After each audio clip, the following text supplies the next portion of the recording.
हाँ भाई, तो वो अभी मैंने जो प्रीवियस लेक्चर था, लेक्चर नंबर 11, मैंने उसमें एक ये वाला क्वेश्चन दिया था और एक मैंने ये वाला क्वेश्चन दिया था। ठीक है, और मेरा मानना ये कि शायद तुम लोग को इतने अच्छे से डिटेल में मैं तुम्हें शायद ये नहीं समझा पाया।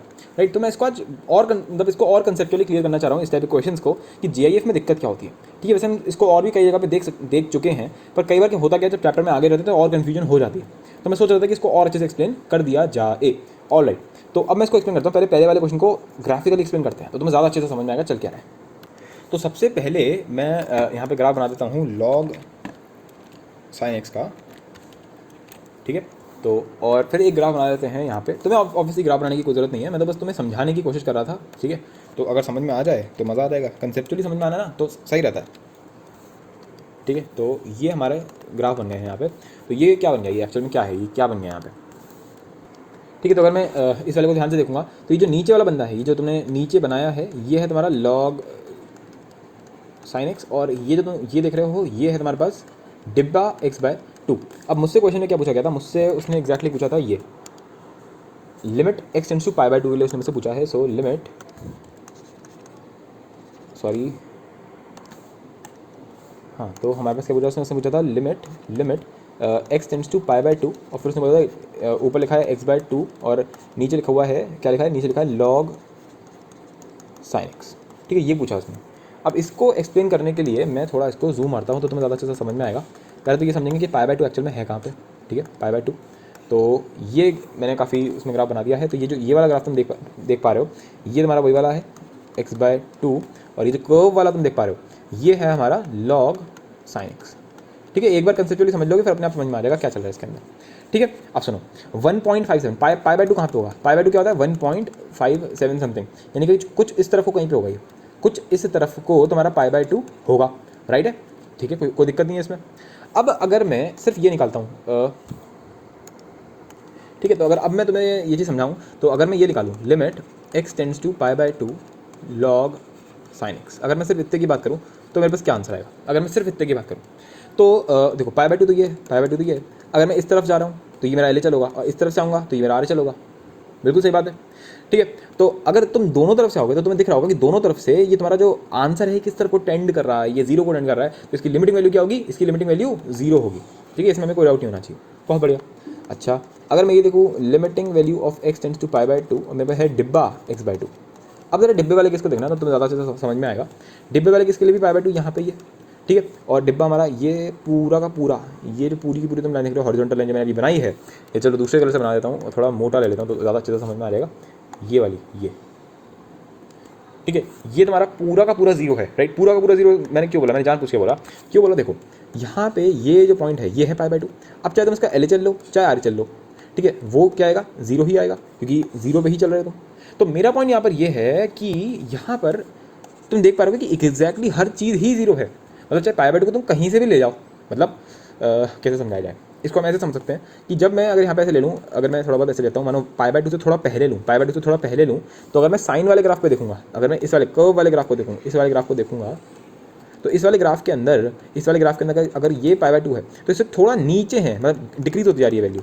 राइट, एंड सिंपली इसके बाद भी वैल्यू डिक्रीज होती जा रही है। पर जो तुम्हारा जीआईएफ वाला फंक्शन है वो कांस्टेंट फंक्शन है, वो एकदम स्ट्रेट ऐसा है, मतलब स्ट्रेट जीरो आंसर है इसका, स्ट्रेट जीरो, मतलब कि चाहे एलएचएल निकालो चाहे आरएचएल निकालो स्ट्रेट आंसर जीरो है तुम्हारा इसमें। पर नीचे वाले केस में ऐसा नहीं हो रहा था। देखो ना, नीचे वाले केस में तो तुम्हें टेंडिंग टू आंसर जीरो है, π/2 पे एग्जैक्टली, मतलब कहने का मतलब ये है कि एग्जैक्टली π/2 पे जीरो आ रहा है आंसर तुम्हारा। मतलब अगर कोई फंक्शन के अंदर ऐसे डाल दे, सिंपल फंक्शन तुम्हें कोई दे दे लॉग साइन के अंदर π/2 तो आंसर जीरो है। ठीक है, पर अगर कोई ऐसे दे दे लॉग साइन π/2 माइनस यानी कि π/2 से थोड़ा सा छोटा, तो आंसर जीरो बिल्कुल भी नहीं है, किसी हालत में नहीं है, बस जीरो को टेंड कर रहा है। सिमिलरली अगर मैं बोल दूँ लॉग साइन π/2 प्लस मतलब कि π/2 से थोड़ा सा बड़ा, तब भी आंसर जीरो नहीं है। तो ये तो इसकी बात हो गई। पर अगर मैं इसकी बात करूँ, x/2 वाले की बात करूँ अगर मैं, तो इसके अंदर अगर तुमने x को π/4 डाला, ठीक है, अगर तुमने x को π/4 डाला, ठीक है, डाल देते हैं, सॉरी π/4 नहीं π/2 डाला, एग्जैक्टली π/2 डाल दिया, एग्जैक्टली π/2 डाल दिया, तो क्या आएगा π/4। तो π/4 क्या होता है, 0 पॉइंट समथिंग, यानी कि आंसर कितना आ गया, जीरो आ गया। पर अगर तुम यहाँ पे π/2 माइनस भी डाल दो, यानी कि π/2 से थोड़ा सा छोटा, तब भी एग्जैक्टली आंसर जीरो ही आएगा। क्यों, देखो ना तुम यहाँ पे ये π/2 है, ये तुम्हारा π/2 है। राइट, और π/2 यानी कि 1.57, और तुम्हारा फंक्शन तुम देख पा रहे होगे। तो अगर π/2 से थोड़ा मैं इस तरफ भी जा रहा हूँ तब भी आंसर जीरो ही है, और इस तरफ भी जा रहा हूँ तब भी आंसर एग्जैक्टली जीरो है।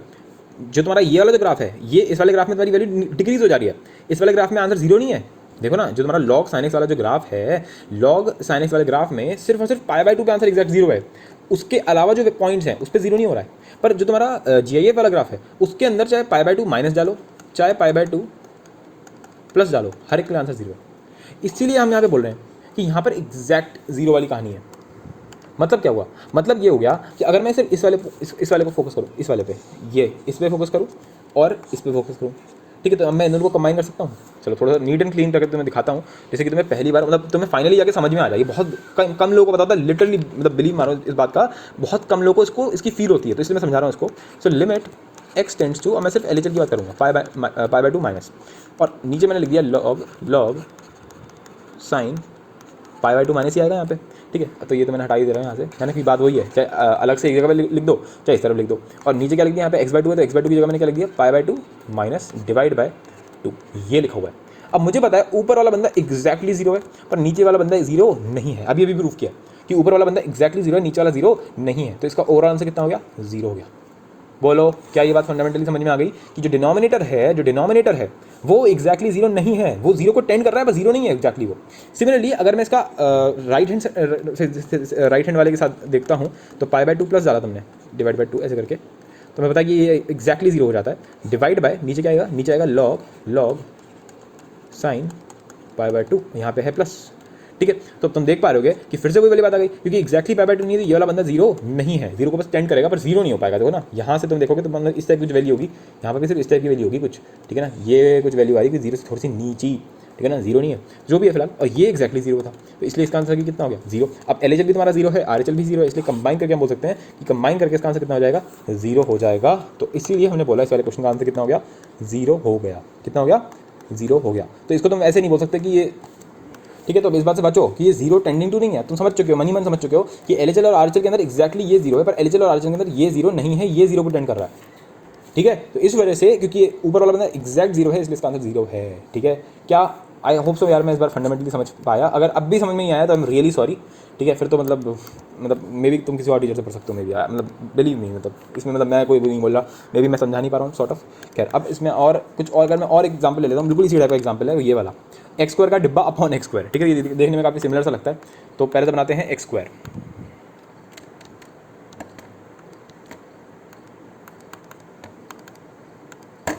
सो एक्स स्क्वायर, ठीक है, और इसको हटा देते हैं, यहाँ पे लगाते हैं एक्स स्क्वायर, ठीक है। हाँ जी, ये तुम्हारा साहब ये हमारा ग्राफ बन गया, ठीक है। तो अब यहाँ पे उसने मुझसे पूछा है एक्स टेंड्स टू जीरो के लिए, ठीक है। अब यहाँ पे भी हम यही काम करने वाले हैं। उसने बोला है एक्स टेंड्स टू जीरो के लिए तुम्हें बताना है, limit x tends to zero के लिए तुम्हें बताना है कि एक्स स्क्वायर का डिब्बा अपॉन एक्स स्क्वायर। तो अब फिर से वही हमने किया, एलएचएल और आरएचएल कर लिया इसका। अगर तुम एलएचएल के हिसाब से देखोगे, तो ये रहा मेरा जीरो। अगर मैं एलएचएल के हिसाब से देखूँ तो भैया जी एलएचएल के हिसाब से देखते हैं, तो अगर तुम यहाँ पे देखो, अगर मैं x tends to zero minus ले लूँ, यानी कि एलएचएल, तो एक्स स्क्वायर का डिब्बा क्या होगा, बोलो ना, एक्स स्क्वायर का डिब्बा क्या होगा, एग्जैक्टली जीरो होगा।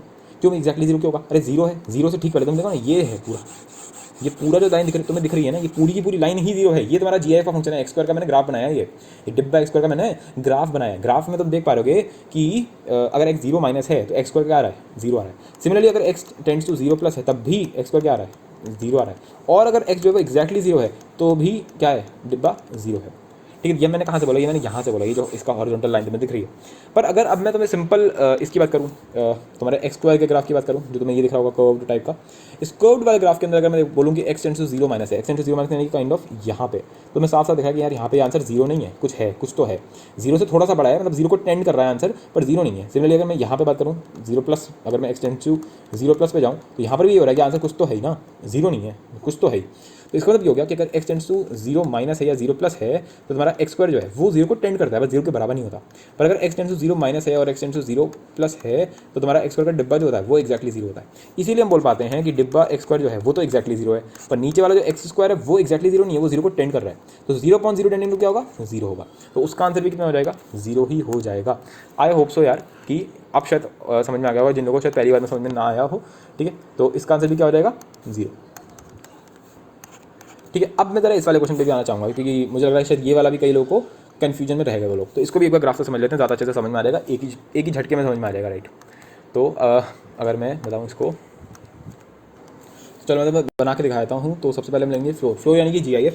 तो GIF x-1 उसका ग्राफ कुछ ऐसा बन गया, ठीक है। अब कुछ एक और ले लेते हैं। तो अगर मैं एक और ले लेता हूँ तो इसका भी फ्लो ले लेते हैं। यहाँ पे ले लेंगे 1 - x, ठीक है, बहुत बढ़िया। अब मैं एक और ले लेता हूँ जिसमें मैं इन दोनों को जोड़ दूँगा। तो जोड़ देते हैं इसको। सो फ्लोर यानी कि वही, ठीक है। तो x-1 प्लस फ्लोर यानी कि GIF, ठीक है। सो फ्लोर और यहाँ पे आएगा 1 - x, ठीक है। तो ये तुम्हारा ब्लैक कलर का ग्राफ बन रहा है। हाँ भाई, तो अगर मैं इधर देखूँ तो मैंने ये सारे के सारे यहाँ पे ग्राफ बना दिए हैं। तो आई होप सो अब कोई प्रॉब्लम नहीं होगी। हाँ भाई, तो अगर मैं इधर देखूँ तो सो फ्लोर x-1 का ग्राफ देखो ज़रा ध्यान से। तो कौन सा ग्राफ बनाया है मैं खुद ही भूल गया, एक सेकेंड। फ्लोर x-1 का ग्राफ ब्लू कलर का ग्राफ है, ठीक है। सो ब्लू कलर का ग्राफ जो तुम देख रहे हो, ये वाला जो ग्राफ है वो आपका फ्लोर x-1 का ग्राफ है। देन फ्लोर 1 - x का ग्राफ जो वो पर्पल कलर का है। फिर मैंने इन दोनों को जोड़ दिया। जब इन दोनों को मैंने जोड़ा ना तो ब्लैक कलर की लाइन आ गई, ये हॉरिजॉन्टल लाइन आ गई बेसिकली। तो मैं तुम्हें ये शो करना चाहता था कि इन दोनों ने एक दूसरे को नलिफाई कर दिया। उसके बाद क्या आया, 1 - x प्लस फ्लोर, मैंने फिर तुम्हारा वही फंक्शन बना दिया जो मेरे को था, ठीक है। फिर यहाँ पे हमारे को क्वेश्चन में क्या देखा था, क्वेश्चन में इस क्वेश्चन के साथ क्या देखा था, मैं देखा था limit x tends to 1 1 - x और डिब्बे के अंदर x-1 प्लस डिब्बे के अंदर 1 - x। और पता है ये जो चीज़ है, ये जो फंक्शन है, ये फंक्शन कौन से कलर से दिखाया गया, ये रेड लाइन से। रेड कलर की लाइन दिख रही है तुम्हें, ये रेड कलर की लाइन ही है जो है, ठीक है। बड़े मज़े की बात है, पर यही है जो है, ठीक है, यही है जो है। मतलब बताता हूँ तो अगर कुछ जूम मारा जाए थोड़ा तो तुम्हें समझ में आएगा कि x-1 पे एक्चुअल में हुआ क्या। तो ये हुआ भाई सब, देखो ये तुम्हारा है x-1, एक सेकेंड, ये है हमारा x=1। तो अगर मैं x-1 पे देखूंगा तो LHL ले लो या RHL ले लो, सब कहाँ टेंड कर रहे हैं, -1 पे टेंड कर रहे हैं। इसलिए उसका आंसर -1 आया था। पर ये तो चलो क्वेश्चन की बात हो गई कि अच्छा इसका आंसर -1 आया था ग्राफ की हेल्प से। पर अगर मुझे वैसे दिखाना है तो मतलब वैसे शो करना है तो कैसे शो करेंगे कि क्यों उल्टा सीधा क्यों होता है, हिसाब किताब कैसे उल्टा सीधा हो जाता है। तो देखो ऐसे उल्टा सीधा होता है। अगर मैं सिर्फ ब्लू वाले ग्राफ पे कंसल्ट करूँ और मैं सिर्फ तुमसे डायरेक्टली सिर्फ ये पूछता बताओ कि लिमिट x टेंड्स टू 1 है और तुमसे को पूछ रहा है कि डिब्बे के अंदर x-1, इसका क्या आंसर होगा। तो अब तुम खुद देख पा रहोगे कि ये रहा तुम्हारा 1, ये है x=1। तो x=1 पे जो ब्लू वाला ग्राफ है उसका LHL क्या बोल रहा है, उसका LHL बोल रहा है -1 और उसका RHL क्या बोल रहा है, उसका RHL बोल रहा है 0। साफ साफ दिख रहा है, यानी कि इसका आंसर दो आ रहे हैं, इसके दो आंसर आ रहे हैं, 0 आ रहा है और -1 आ रहा है। सही है। सिमिलरली अगर मैं पर्पल वाला ग्राफ देखूंगा तो पर्पल वाले ग्राफ में x=1 पे क्या हो रहा है, देखो यहाँ से जो LHL है वो क्या आ रहा है, LHL आ रहा है 0 और RHL क्या आ रहा है, RHL आ रहा है -1, ठीक है। तो सही है, मतलब उल्टे समझ पा रहे हो कि जब मैंने x-1 इसका LHL और RHL निकाला, LHL RHL, तो x-1 का LHL कितना आया, -1 आया और RHL का कितना आया, 0 आया। और 1 - x का डिब्बा, इसका LHL RHL कितना आया, ठीक है। तो इसका LHL RHL कितना आया, तो इसका LHL RHL कितना आया, इसका ये आया 0 ये आया -1।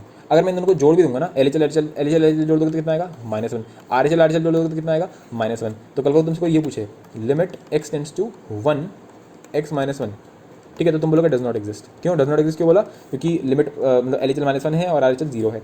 सिमिलरली अगर तुमसे ये बोलोगे कि limit x tends to 1 1 - x, ये भी तुम क्या बोलोगे, डज नॉट एग्जिस्ट। क्यों, LHL आया 0 और y आया -1, दोनों बराबर नहीं है। पर अगर मैं तुमसे ये पूछूँ कि लिमिट x टेंड्स टू 1 डिब्बा x-1 प्लस डिब्बा 1 - x, अब इसका आंसर कितना होगा, तो तुम देख पा रहोगे कि इन दोनों का LHL कितना आ रहा है, -1, इन दोनों का LHL कितना आ रहा है, -1। तो LHL एंड RHL दोनों -1 है, तो इसका आंसर कितना हो गया, -1। And that was the sole reason, that this was the only reason कि जब मैंने बोला लिमिट x टेंड्स टू 1 यहाँ था 1 - x और ये हमारे वो दो डिब्बे थे, ठीक है। तो जब मैंने LHL निकाला ना, तो ये डिब्बे ने क्या आंसर दे दिया, -1। तो 1 और -1 कट गया और यहाँ पे डेफिनेटली तुमने 1 ही डाल चुके थे, तो 1 - 1 प्लस -1, तो आंसर कितना आ गया, -1। अब जब तुमने इसका RHL निकाला तो RHL में भी इसने आंसर कितना दे दिया, -1। और यहाँ पे क्या गया, 1 - 1 तो -1 कट गया, यहाँ पे क्या बच गया, -1। इसलिए उसका आंसर भी क्या आया था, -1, ठीक है। तो काफ़ी लंबी कहानी होती है GIF FPF में। तो आई होप सो तुम्हें इस लेक्चर का कुछ समझ में आया होगा, जो भी मैं बताना चाह रहा था शायद मैं बता पाया। Okay then, thank you.